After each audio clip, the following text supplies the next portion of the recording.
Maximum ಅಮೌಂಟ್ಗೆ ಹೋಗಿರುವಂಥ player ಯಾರು ಬಿಟ್ಟಿರೋದಿದ್ದು ಅಂದರೆ ಅದು ನಂಬರ್ 1 ಸ್ಥಾನದಲ್ಲಿ ಇವ್ರು ಇರ್ತಾರೆ. ಅದ್ರ ನೆಕ್ಸ್ಟ್ ನೀವು ನೋಡಿ CSK ಅವ್ರು ಬಿಟ್ಬಿಟ್ಟಿದ್ದಾರೆ ಮತೀಶ ಪತಿರಾಣ. ಲಾಸ್ಟ್ ಸೀಸನ್ 1 ಸೀಸನ್ ಖರಾಬ್ ಆಗಾಯ್ತು ಅಂತ ಇವ್ರ ಕೈಯೇ ಬಿಟ್ಬಿಟ್ಟಿದ್ದಾರೆ. ಇನ್ಸೈಡ್ ಸ್ಟಫ್ ಅವ್ರಿಗೆ ಗೊತ್ತಿರುತ್ತೆ. ಅದಾದ್ಮೇಲಿಂದ ನೆಕ್ಸ್ಟ್ ಹೈಯೆಸ್ಟ್ ಪರ್ಸ್ ಲೆಕ್ಕದಲ್ಲಿ ತೊಗೊಂಡ್ರೆ ಅದು ಡ್ರೇ ರಸ್ ಅಣ್ಣ. ಇವ್ರನ್ನ ನಾವು ಆಕ್ಷನ್ನಲ್ಲೇ ನೋಡಿಲ್ಲ, ಯಾಕಂದ್ರೆ KKR ಎವ್ರಿ ಟೈಮ್ ಇವ್ರನ್ನ ರಿಟೈನ್ ಮಾಡ್ತಾ ಇದ್ರು. ಇವಾಗ ಅವ್ರು ಅನ್ಕೊಂಡಿದ್ದಾರೆ ಗುರು ಈ ವ್ಯಕ್ತಿ ಸಮಯ ಆಗಿದೆ, ಇವ್ರನ್ನ ಬಿಟ್ಟು 12 ಕೋಟಿನ ರಿಲೀಸ್ ಮಾಡ್ಕೊಳ್ಳೋಣ, ಹೊಸ ತಂಡನ ಕಟ್ಟೋಣ ಅಂತ ಯೋಚನೆ ಮಾಡಿರೋದು. ಅದಾದ್ಮೇಲಿಂದ ಪ್ರಿಫರ್ಡ್ ಬೇಬಿ ಆಗಿದ್ರು ರವಿ ಬಿಷ್ಣೋಯಿ LSGಗೆ.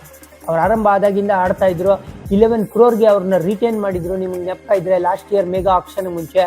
ಬಟ್ ಖರಾಬ್ ಸೀಸನ್ ಆಯಿತು 2025. ಅದಕ್ಕೆ ರವಿ ಬಿಷ್ಣೋಯ್ ನಿಮ್ಮನ್ನ ನಾವು ಕಮ್ಮಿ ಅಮೌಂಟ್ ತೊಗೊಳಕ್ಕೆ ಯೋಚನೆ ಬೇಕಾದ್ರೆ ಮಾಡ್ತೀವಿ, ಬಟ್ ಈಗ ನಿಮ್ಮನ್ನ ರಿಲೀಸ್ ಮಾಡ್ತಾ ಇದೀವಿ ಅಂದಿದ್ದು. ಆಮೇಲೆ ಅನ್ಎಕ್ಸ್ಪೆಕ್ಟೆಡ್ ಲೈನ್ಸು ನಮ್ಮ RCB ತಂಡ ಲಿಯಮ್ ಲಿವಿಂಗ್ಸ್ಟನ್ ಅವರ ಕೈನ ಬಿಟ್ಟಿದ್ದು. ಹಾಗೆ 8.75 crore ಪರ್ಸನ್ನ ಅವರು ವಾಪಸ್ ತಗೊಂಡು.